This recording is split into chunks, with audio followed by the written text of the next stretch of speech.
Welcome, welcome, welcome, everybody. It's an exciting night tonight. This is the Good Trouble Equity Talk. I am your host, Dr. Dennis Carpenter, and we are super excited this evening. We have a great show lined up. But before we get started, I think we need to kick a current event. Jacob Blake, when will it end and when will it stop? I'm tired of being tired, and I'm tired of talking about being tired. And now we are seeing black men murdered getting into their car after trying to end a domestic altercation. Murdered in front of his three children, 29 years old, so much life ahead of him. This is why this show is so important. This is why getting into good trouble is so important. This is why necessary trouble is so important. And it's very important that we make our way to the polls November 3rd. November 3rd is a crucial election in this country. Why is it crucial? Because I'm going to be blunt. I don't know if we can take another 4 years of President Trump and all that he's added to the political landscape that touches all of us locally. Think about it. Your vote matters. Don't buy completely into the polls. The president's behind. The president's behind. Hopefully that's not causing you to stay home and not vote. Your vote is very important in this November election at all levels. Get out and vote. And that's a great segue into tonight's conversation. With us tonight, we have Miss Alissia Canady. I am super excited to see her on the show. I followed her career from the time that she stepped on the local scene in Kansas City, representing South Kansas City at the city council level. And then I saw her put forth one hell of a race for mayor of Kansas City. I was cheering for her. I had her back. And tonight she's coming before us as the Missouri Democratic nominee for lieutenant governor. The Missouri Democratic nominee. Let's put this into perspective. In the history of the state of Missouri, there has never been an African American to be elected to a statewide office. When we make history in November with Miss Alissia Canady, it's going to be a great time and a great time in our country. She's here with us tonight. Without further ado, I'm bringing her in, Alissia Canady. Alissia, what's going on? Hey, good to see you, Dr. Carpenter. Absolutely. We're super excited to have you here. Before we kick off the show, happy birthday. Hey, Happy birthday. Just a few days ago. And the same here. I was a 13th, and 7 days later, even more greatness came along. yeah, Absolutely. August is a good time to celebrate a birthday. Absolutely. These Leos in the house. So, Miss Kennedy, I've been telling the audience and filling them in. Everyone knows it's a big buzz in Kansas City. I saw your piece in Essence magazine. Talk to us about what it means to be the African American leader that you are, to be possibly, we're going to make this wrong. We're already going to claim it. Let's just claim it. You are going to be the first African American to serve in a statewide elected position in the history of the state of Missouri, Democratic nominee for lieutenant governor. Talk to us about that feeling and what's going on.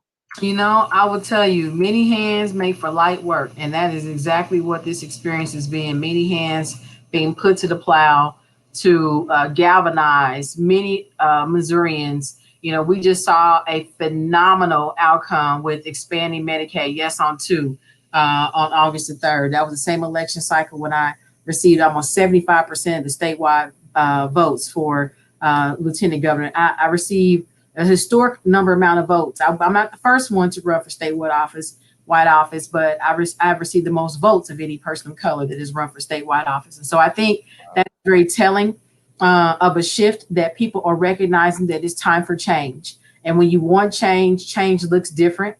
It sounds different.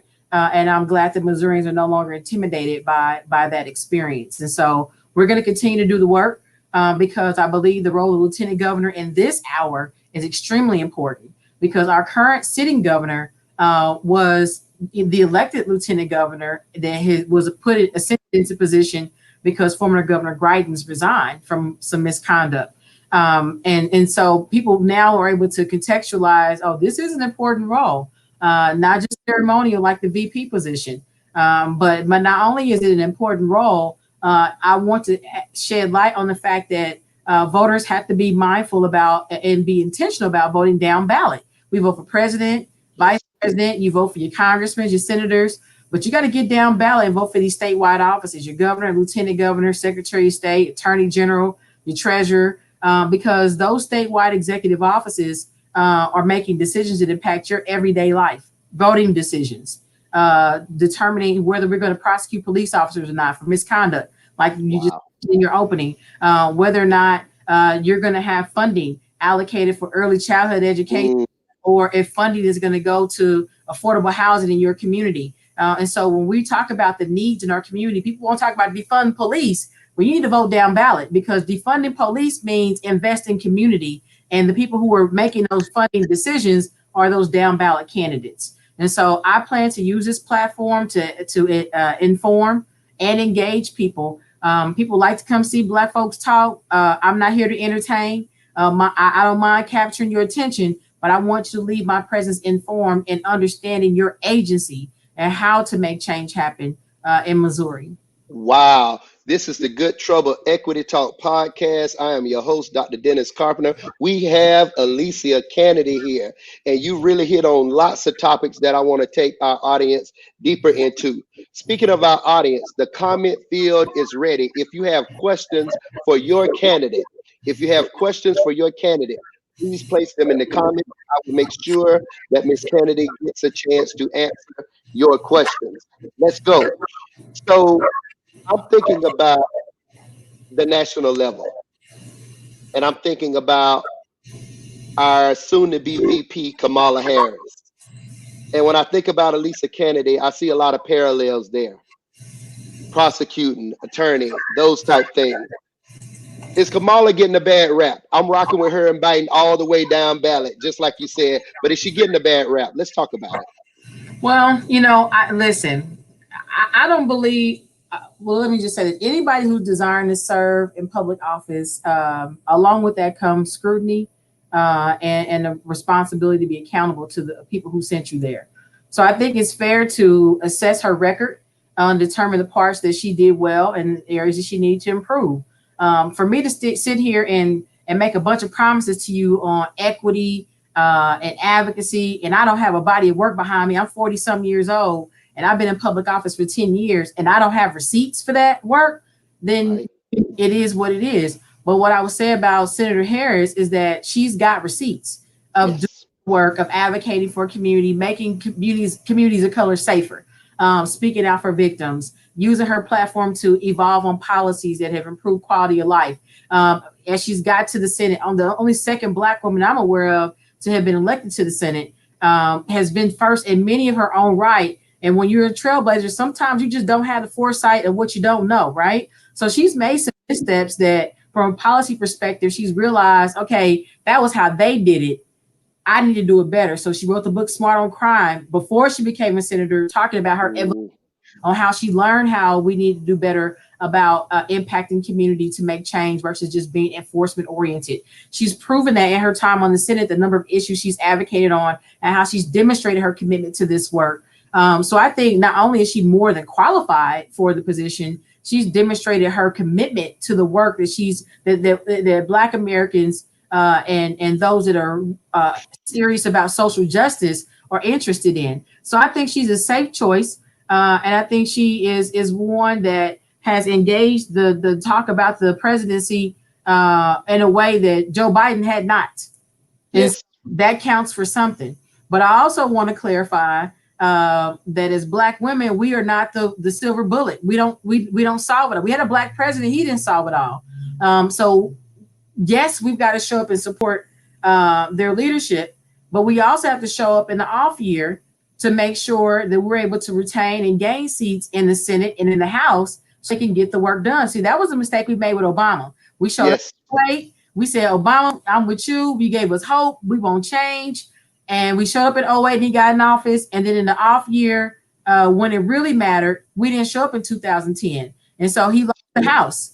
And so he had 2 years of getting stuff done. And the rest of his term, he was fighting against the win. And so we can't make that mistake. We've got to make sure in these off years we're showing up to make sure that we are making sure that they have people in those voting positions that are going to align with them in their agenda, that are going to represent the interests of the people. Because if we really want them to do the work, we got to show up and make sure we put people in place to be willing to do the work. Teach us, Miss Canady, teach us, because that's exactly what we need. And we have to vote down ballot, show up in the off years and do what's necessary so that we can get the work done. Thank you for that. Thank you for that. Speaking of Black females, I know it's not a silver bullet to be a Black female in this time, but I'm going to make an argument that it is your season. It is the season of Black females in this country. So even when I think about locally in Missouri, I'm thinking about Cori Bush and the time she invested in the Black Lives Matter campaigns around Mike Brown and Ferguson and the like. And the people responded. And she unseated an incumbent, a long-time incumbent, and a long-time family name. Do you know Bush? Do you connect with her? Talk to me a little bit about that work in St. Louis. So she and I have had an opportunity to connect. I will tell you that this young woman is the epitome of resilient. You know, she and I did not have a connection prior to the victories that we shared on August the 3rd. We watched each other from afar on social media. She knew of me. I knew of her. We watched each other politically progress. We've had some organizing experience. We'll share content. But when I tell you about the collective impact that those victories had, I mean, we got these memes that are floating around now with this Black girl magic. It's me, her, and a few other women that won. Yeah. And it's powerful. But she and I have shared some Zoom meetings with around the state, and we've shared similar experiences. And so it's interesting. We call these dark-skinned girl conversations. Because there is a difference. You know, the light skin, the dark, it's a real thing. And there's some opportunities that we're not always afforded being of the darker skin complexion. And that's a whole nother conversation. We don't have to get into that tonight. But it's a real thing. And so what support looks like is different sometimes. People feel like if you fit the mold, look the type, or the pedigree. She's a nurse and a minister and an activist as a result of Michael Brown, passionate about the work, and got into politics because those in leadership wouldn't respond to the cries of the people. She didn't get in politics, but the people who were in leadership wouldn't submit to the cries of the people, and was told the same thing I was told when I hit on the issue around MLK. Those people don't vote. Those people don't vote. These are your constituents, and they're crying out for help, like for injustices, and asked you to show up, and the message was sent that those people don't vote. That can't be okay. But here's the thing. We're not talking about a white person sending that word saying that. We're talking about Black folks saying this. So a part of this conversation about systemic racism, we got to talk about systemic oppression as well. Because some of the problems in the Black community are our problem.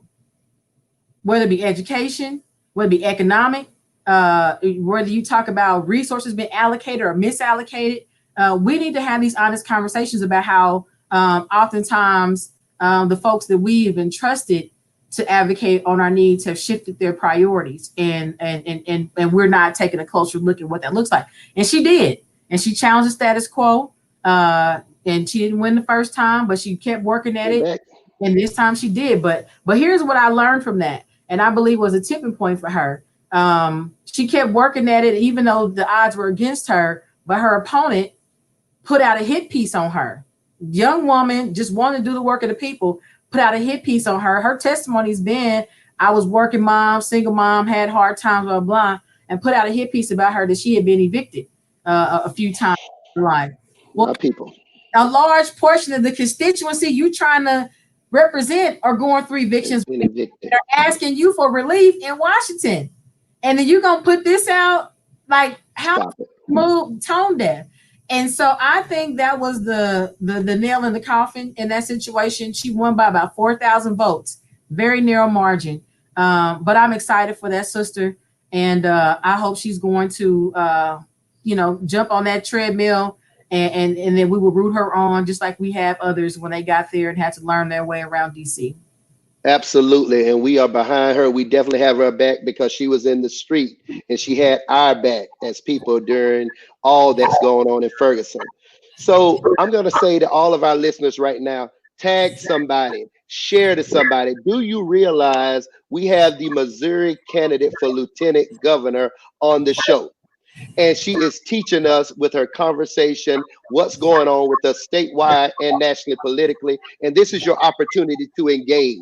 When we talk about we don't have agency and we don't know how to engage in the political process, this is a clear opportunity for you to engage in the political process at the highest level in the state of Missouri. Thank you for being here, Ms. Canady. Going into our next set of questions. For someone who's saying, okay, she's here, I really don't even know, what does the lieutenant governor do? I know they're second to the governor if something happens, but outside of that, what does the lieutenant governor do? Thank you for asking that question. So, the lieutenant governor is a executive position established by the state constitution. You have the obligation of serving in the capacity as the governor when they're not available out of the state or incapacitated in some form or fashion. And also under the Constitution, you serve as presiding over the state Senate, which is extremely important and an influential role. There's no term limit on for lieutenant governor, so you can serve as many terms. People will elect you in that role. But in addition to the constitutional requirements, there's by state statute there are a number of designated responsibilities for the lieutenant governor, such as elderly advocate. So basically, you're the chief for senior citizens. And as the advocate for veterans throughout the state. And Missouri has, I believe, one of the top 5 populations of veterans in the country. And so the responsibility to assist veterans and their families, be the state's ombudsman service, meaning directing constituents' questions or concerns to the appropriate state agencies. Most Missourians don't know where to go if they have an issue with the state. It's so much bureaucracy involved. You don't know who to call, what to do, what department, what number. You can't go down to the office. It's in Jeff City. So the lieutenant governor's office serves as that state's ombudsman in that capacity. But more importantly, the work, serving on a number of boards and commissions and initiatives. Number one, the one that ties to this dialogue under the Department of Elementary and Secondary Education, DESE, on early childhood, particularly parents as teachers, being an advisor in that capacity. Board of Public Fund Commissioners, Board of Public Buildings, Missouri Development Finance Board, Missouri Housing Development, Rural Economic Development, Tourism is the vice chairman of that commission, Special Health, Psychological and Social Needs of Minority and other individuals. And so a lot of opportunities for advocacy, a lot of opportunities to be an advisor and as it relates to funding opportunities for housing, education, and public investment and economic development around the state. So very influential, in addition to presiding over the Senate, determining what depending on what the standing rules are, who gets assigned to what committee, what legislation goes to the committee, when it's heard, when it's not heard. So obviously, you wield a lot of influence in this role. But our current lieutenant governor was not elected. He was appointed by his friend, who is the heir to the position. Nothing wrong with having good friends. But in a democracy, you need elected officers. And so he has never ran for statewide office. He's not elected to the current office. And so I'm running for a seat that I view as an open seat. An open seat. And yeah, and in the primary, I received more votes than the current sitting lieutenant governor. And I think that's telling about how he has or has not engaged around the state of Missouri, or people's understanding of what his role is, what his name is, and what he's been doing in that role. So my goal is to bring that information to the public through platforms such as this, and making sure that we are clear on what that role could and should be doing, and create more transparency. This is the Good Trouble Equity Talk. I am your host. We have Alissia Canady here, and she is dropping some jewels. Now, one thing you said that your role would be as lieutenant governor is to represent the governor. How Ms. Kennedy, do you represent a person that's so politically opposite? When I think about opposing right to work, when I think about opposing Medicaid expansion, when I think about his response to racial injustice in the state of Missouri, how do you represent him? How do you go in a room and represent him, knowing what I know about you and your pedigree? Well, the goal is for him not to be there. Nicole Galloway's running the challenge of the existing governor. So ideally, we would have Nicole Galloway as governor, myself as lieutenant governor. But because the lieutenant governor does run independently, there is a possibility that you could have, different parties in those roles. The first woman who was elected statewide, Harriet Woods, was elected to the lieutenant governor role, and she served under a Republican governor. It was not the best type of relationship because, again, like me, very strong advocate on the issues that matter to voters and not playing politics. But I have learned in my time working on the nonpartisan level at the local level on city council, let's work on what we can agree on. We can always get something to fight about, but let's work on what we can agree on and let's just start there. And one thing that we ought to be able to agree on is that, hold on one second, I got background noise. One thing that we should be able to agree on is how we're going to educate our children, making sure that we give our kids a good chance, a good start. And I don't care what your political affiliation is. I don't care what letters behind your name, what color your skin is, light skin, dark skin. If you want to serve the public and you're not interested in giving children, innocent children, a fair chance, I don't believe you're fit to serve in public office. Now, we may not always agree on the how, but let's agree that the best investment is in this human capital of these little children. And let's go for us to do that effectively. Absolutely. You talked about early childhood being a big part of it and parents as teachers. I've served in the superintendency in the state of Missouri for about 7.5 years. And I've watched some programs that just continue to go on in their current format without a level of evaluation. And I'll be quite honest with you, I can be pretty candid now. Parents as Teachers is one such program. What will you do to really, really examine that program and look at it to make certain that our most needed students are being met in a systemic way? Because I've seen some evidence and I've had some experiences to the contrary about what you're doing to ensure that as Lieutenant Governor. Well, I think the first thing we have to do is make sure that the means justify the ends. If our goal is to be able to prepare parents of children so that their children are ready day one, right? When they hit pre-K, kindergarten, we have to make sure that we have educators or trainers that are of quality, that are providing, that are facilitating, right? That's like if I have a corporation and I want good employees, I got to have a good trainer to train them to make sure I have good employees. And so making sure that we are better preparing the facilitators, those that are acting in that role, and paying them a wage that is going to attract quality people who are willing to deliver, because there is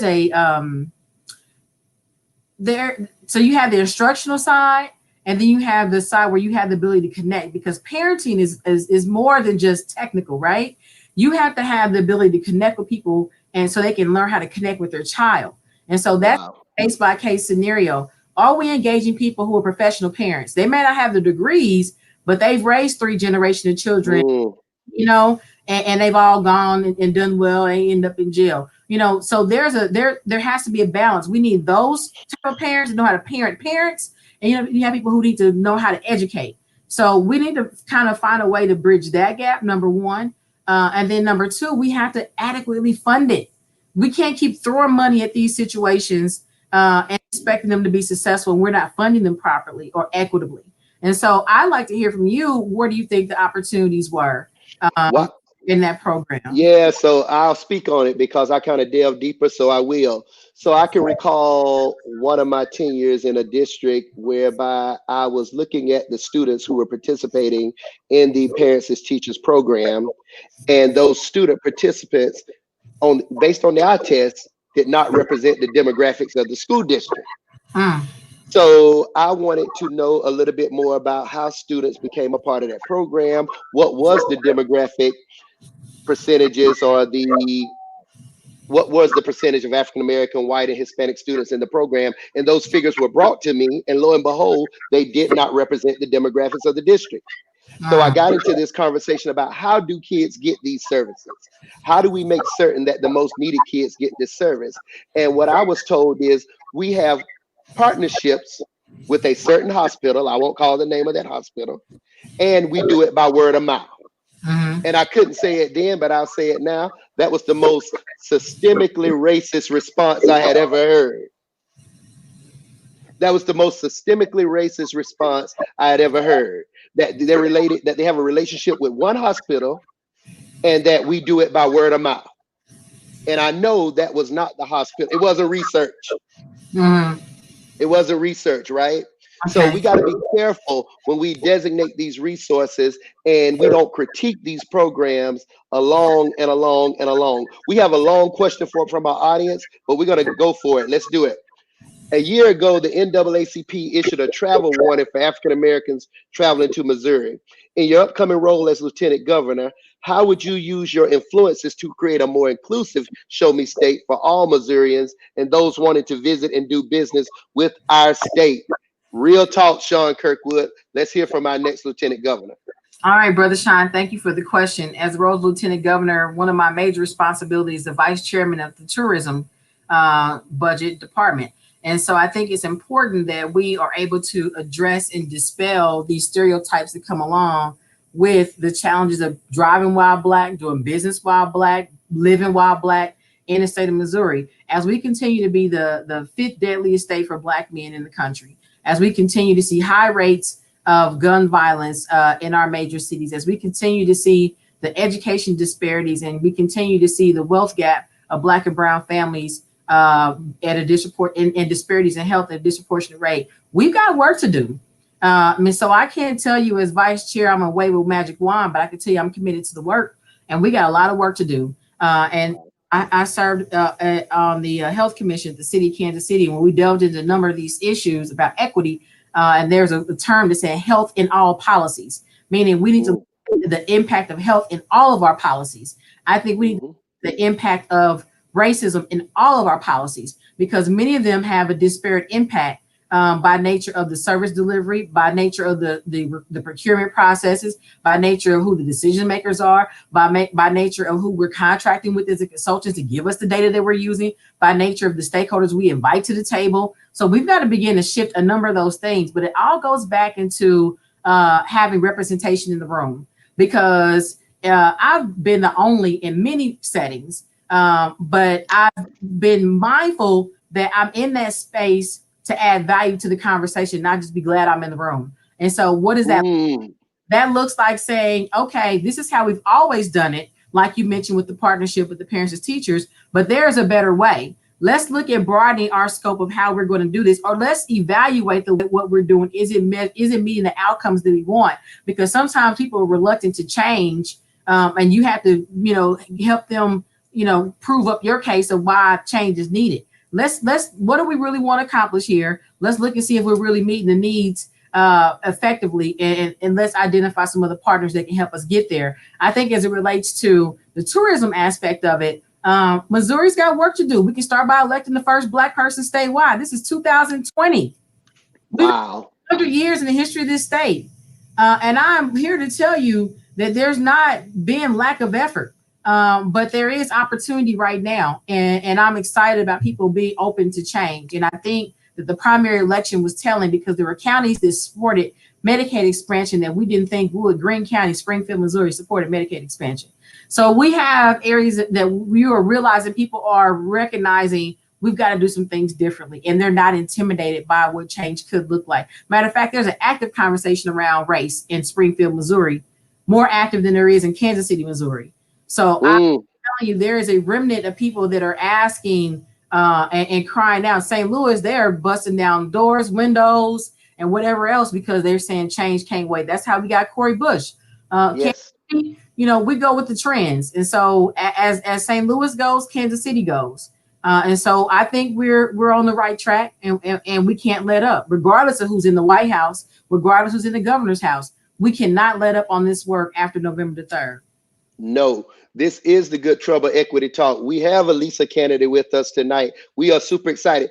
Canady, I'm just going to be real with you. You just made me pull out my pen, sister. Where's the camera? I just pulled out my pen. You said you have been the only person in the room, but you realize you were there to give a perspective that was missing, not Mhm. just to be happy you were in the room. Yep. Girl, girl, girl, girl, you went hard then. You went hard then. Go ahead, speak on it. I will just say that it's important for those of us who find ourselves in those spaces not to shrink back, because I cannot tell you how many of my white colleagues have said, Alissia, I appreciate you. Well, let me tell you why I'm okay with doing that. I'll start there. Yes. I went to law school in Vermillion, South Dakota. I grew up on the east side of Kansas City, graduated from Kansas City Public Schools. I grew up in 64130 zip code. The murder factories is coin. More people Mm, are on death row or in prison for murder out of that zip code when I was growing up than any other zip code in the state of Missouri. And then I go to Vermillion, South Dakota, where I'm ingratiated in white culture, mm, rural white culture, right? The least diverse state in the country. And what I learned in that experience was an awakening for me. I realized I grew up in a functioning dysfunction, number one. And number two, I realized that many of my peers were ignorant. They had mhm, never had a shared learning environment with an African American as their peer. mm. Never had a relationship with African American as their peer. So while I thought I was going to face flat out racism, I experienced more people that were just ignorant of life experiences with people of color because there just wasn't much diversity in South Dakota. And so I had an experience to be able to inform and to educate and share my experiences with people. But I had to be, I recognize that as an opportunity versus being defensive about it. I find myself in that same space in Kansas City many times where I'm dealing with people who are highly educated, but are not used to dealing with an African American as their peer. I'm not talking about we both just have the same titles, counsel colleague, lawyer to lawyer, doctor to doctor. I'm talking about you view this person as your peer and you respect their opinion. Right. You view this person as your peer in the sense that I value and respect you in the same way that you value and respect me. Now, what I had to learn how to do was to use my voice effectively because I was critical of a lot of things in the beginning. And I had to learn how to, like I said earlier, you got to kind of prove up your position. I could see where the opportunity is, but you don't get to just come in the door and changing everything around automatically, Right. typically. But you got to be able to identify where the opportunities are and speak to them proactively and with recommendations. And so that's where I learned how to use my voice because I recognized that it did have value. And then when I find spaces where my voice is not respected in that same way, I find out who my allies are in that group. Absolutely. And I'm at the point now where I was telling someone the other day in a podcast that I'm done with allies. And Mm, this is just another perspective because an ally can tell you that I'm thinking about you, I'm concerned about you, keep up the good work, keep it up, I'm with you, but they don't risk anything. mhm. In too many cases, they don't risk anything. So I'm at the point now, candidate, where I'm looking for co-conspirators. Mm. I'm looking for my white co-conspirators. Put another way, I'm rolling up my sleeves and I'm right in there with you. And I will lose something in the same way that you will lose something for this injustice and this inequity. So as you go out there and you do this work, I'm going to challenge you to look for those co-conspirators. Okay. Yeah. So you know how I view that? Mhm. Your comrades. These are people who are, you got people who your allies are for what you're for, but your comrades are against what you're against, and they're willing Yes. with Mm. you for that. That's what you're looking for, comrades. And I have, if it had not been for comrades, I would not have been as effective politically because ally it can be passive. You're right, Mhm. it can be passive. Um, Allies can be influential though, right? Even in them being passive, because they many of them, even before I was allowed in rooms, I would have an advocate in those rooms that would Mm. speak on my behalf. You hear what I said? Before I was allowed in the rooms, because it's I got you. that they would speak on my behalf. So there's value to having allies, but you're a place in this fight where you it's not passive anymore. You Mhm. against systemic racism, systemic oppression, and saying things have got to change. and you're no longer complicit in the system. And so Mhm. you have you require something different now. So when I was challenging people who were trying to oppress black votes, when I was challenging developers who were trying to build Kansas City on the backs of the poor, I looked for those people who were against what I was against. And those Mhm. are usual fellows that come together around those things. Now, Yes. the thing about comrades though is that y'all fight against what y'all against, and then everybody kind of go their separate ways. So you just have to kind of recognize the nature of relationships, and you have to be okay with that. You know, Yeah. we're against this on this. I'm not with you. Y'all on three other different things. I'm not with that. But on this, we can come together and address this issue and get a win for the people who we're advocating for. And I think that's perfectly fine. But yeah, you're at a different level of this work. Yeah, so that is super cool, and I appreciate that perspective. Thanks for taking us there.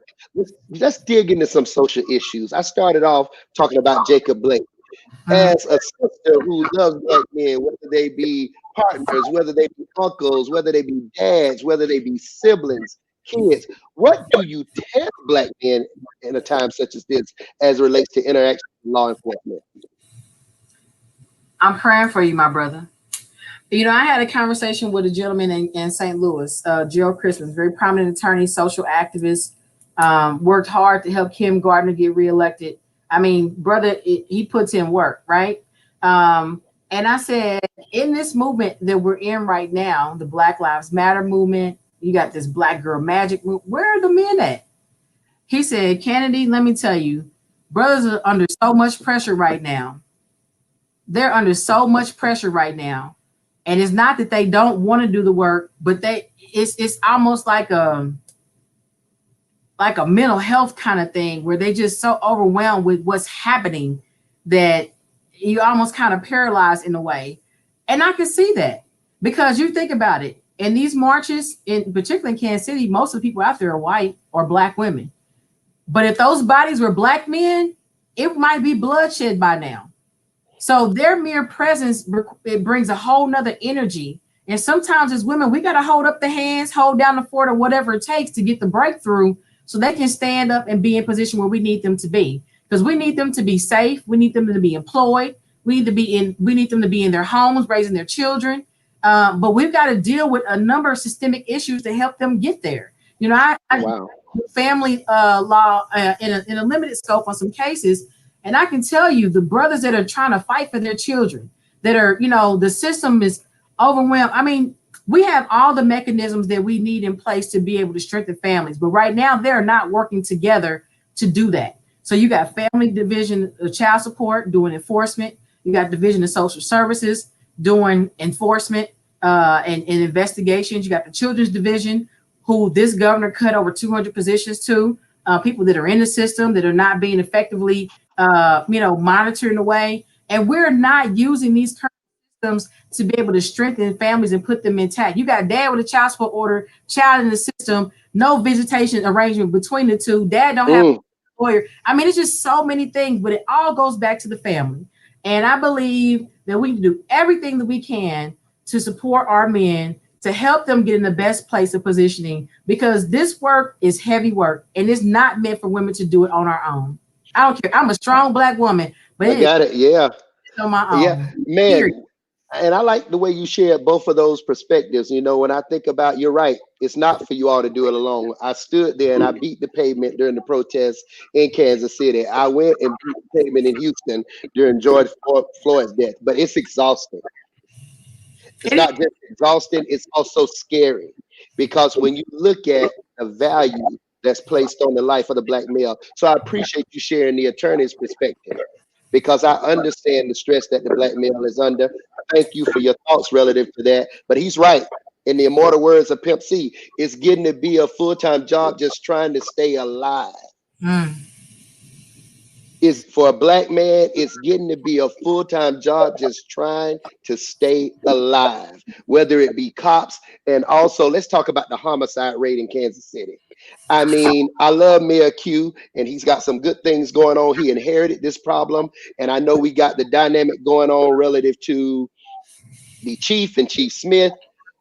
What can we do about the homicide levels in Kansas City? What can we do about police brutality in Kansas City?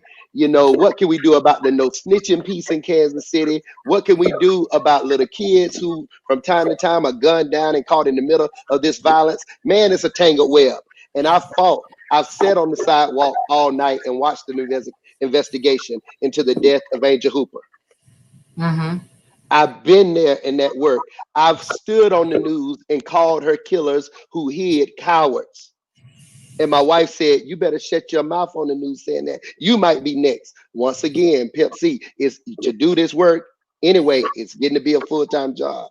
Just trying to stay alive. Canady, what's going on and how can we combat some of this? What are your thoughts about Kansas City and where we are now as it relates to policing, homicides, and the like? I think that this issue, you know, Chief Forte, who when he was chief of Kansas City Police Department, who's now the current Jackson County Sheriff, we talked about this when I was chair of the public safety on the city council, when I was a prosecutor in Jackson County. Matter of fact, this goes back that far. And he said, I can, it's almost like a recipe. You show me any community that has failing education systems, high unemployment rates, you know, a high rate of single mothers raising their children, and the concentration of poverty. And I'm gonna show it's a violent community. I don't care what color it is. And if it's in California, they're Hispanic. You know, if it's in Little Rock, it may be poor whites. In Kansas City and St. Louis, it's predominantly Black. But when you have those factors, it breeds crime, period. And I think it's important that we be serious about dealing with the root issues in order for us to be able to reduce the symptoms. Because I'll tell you, in my time as a prosecutor, the issues that the community was concerned about violent crime, it wasn't about people killing each other. You know what the issue was? Domestic violence. You know what the issue was? Substance abuse, mental health. You know, and you got kids growing up in dysfunctional families and you expect them to be whole. You know, when you grow up in a household, when you do something wrong, somebody go upside your head. Now, I got smacked upside my head plenty of times, but I'm talking about not in a loving way, right? Abuse. Right. Those children turn around and have abusive tendencies. You know, we fought on the playground growing up, but there was consequences behind it. Kids not fight no more. You know, listen, if we fight, somebody gonna get shot. You can almost count on somebody pulling out a gun. 11, 12, 14, 16, 24, 45. That's we have this killing culture that we're in right now. Killing culture. And I hate to stop you right there, but I heard a story. I'm in the process of relocating back down south and getting that taken care of. But my last week in Kansas City, I went to a shop with a couple of my friends and I heard a story. Killing culture. A barber was talking to a young man and talking to the young man about the same thing. We used to fight it out. We didn't have all of this gunplay. And the young man said, we'll fight it out when we go to jail. But out here, if somebody wrongs me, I'm going to take care of it with that heat. I'm like, Canady, oh my goodness. Seriously, young man, is that where we are right now?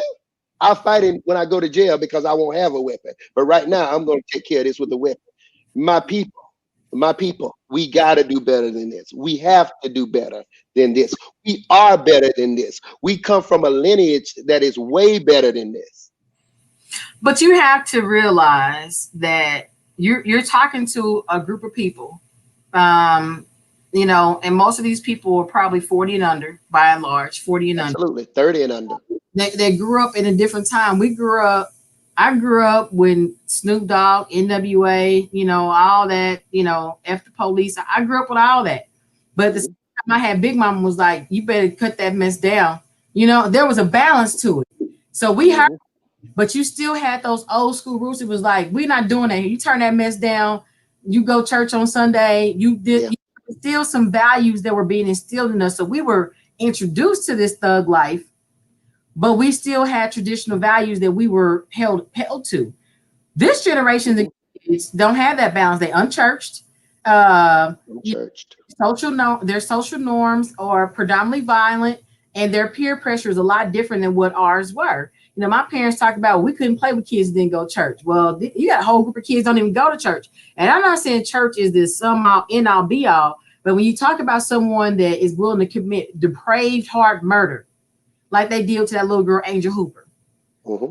When you have people who are willing to commit depraved heart murder, like they did that little girl at the Bay Car Wash, you know what I mean, Mm-hmm. over social media. Mm-hmm. These are kids whose moral compass is not intact. And so how do you begin to shift that? You know, it starts at home. And I go back to us having to strengthen these families. You can put 100 cops on the street, but if I put 100 fathers in the home and give that man a job and give him a sense of pride and self-respect, he gonna straighten up that household. He gonna straighten up that community. And so I'll do that any day over putting 100 cops on the street because I Mm-hmm. know what is going to solve the problem. It take the stress off the mama. It creates some accountability in the home, Yes. stabilizes so much. But people don't want to hear that part, you know? And I think that if we're really serious about turning this thing around, we've got to get back to the basics. It's not rocket science. It's not rocket science. And, you know, even with a young man who didn't grow up with his father, if his father has any level of respect about himself, the child is going to respect him. But I think so many Black men are dealing with hopelessness. They're with mental health challenges because of all the stress and the oppression. They're dealing with self medicating, with substance abuse and things of that nature. We've got to begin to deal with the real issues. You know, I worked on these things as a prosecutor. When we started KC Nova, it was twofold. It was supposed to provide the resources for those who wanted out of this lifestyle, but for those who wouldn't listen, those hard heads, we got a place for you too. But it's hard to get those to get involved that wanted a way out to put their pride aside to respond to the opportunity for help. Because Yeah. if you're doing bad, if you don't have a plan of action or supportive family to help you pivot, it's hard to get off that track. All right. Yeah, and so I'm going to tell the rest of that story because I would do this young man a disservice if I didn't. So the barber, good friend of mine, give it up for Daylon Craven. He said, "So what is it that we can share with you all and to help you?" And the young man, we don't want nobody else talking to us. Y'all are not there with us. He said, "Come to the park where we are. Come to James A. Reed when we hanging out there and talk to us there. Talk with us, not to us." And Daylon has committed to putting together a group of men to go out there with them and talk with these young men, not to these young men. So there's work for us to do, absolutely. Give it up for Jeffrey Hatcher. He's a police officer in South Florida. He said, "I wish I could vote for her." So you got folks all over the globe, Kennedy, wishing they could be a part of your movement and what you're doing. Thank you so very much for joining us. Are there any things you want to share before we get out of here? Where can people support your campaign? I'm already on record as a contributor, my family and I, because we believe in the movement and what you're doing. Where can people go? What can we do to help you? Thank you so much for creating this platform so we can have an open dialogue. I love this because guess what?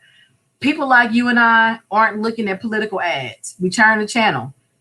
We don't want the political mail. We throw it in the trash, but we love having honest dialogue and engagement. We respond to the voice that we trust. So thank you for sharing your platform. And for those that are watching right now and are wanting to get involved in what's happening in Missouri, not just Kansas City, but in Missouri, that want to get behind effective leadership, want to get behind agendas that is going to strengthen families, I ask you to support me.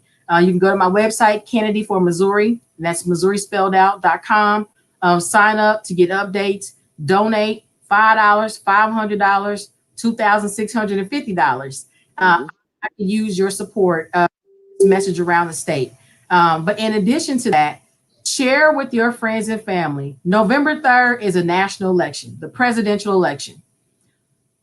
I don't care how you feel about Joe Biden, Kamala Harris, Donald Trump, or Donald Duck.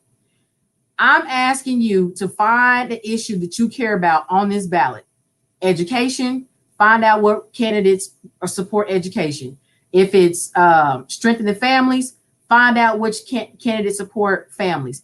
If it's transparency and accountability and fiscal responsibility, find out the candidate that supports those things. Because outside of the president, vice president, you got governors, secretary of state, lieutenant governor, attorney general. These people are making decisions that affect you every day. And so I ask you to vote, not only vote informed on the issues that matter to you and vote down ballot. These issues that we're talking about are not partisan. I don't care if you live in a Republican state and you say, I don't want to waste my vote on a Democrat. you're not wasting your vote. You vote on the issues that matter to you, and you hold these people accountable. Because I tell people right now, the black vote is like vibranium. For those that have seen Black Panther, you know how powerful vibranium was. It could heal. Mm-hmm. It was the most valuable form of currency in Wakanda. Well, America is not Wakanda, but the black vote is like vibranium, and Wow. recognize it. I want you to realize the power of your vote, how valuable it is, and don't throw it away. We can't afford to sit at home. And I get you may not like the presidential candidates, but you can vote down ballot. You need to vote, period. Because guess what? If you don't vote, what I tell you that the people who said this, that those people don't vote anyway.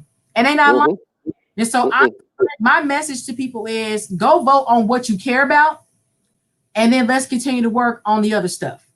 Because Absolutely. after November the 3rd.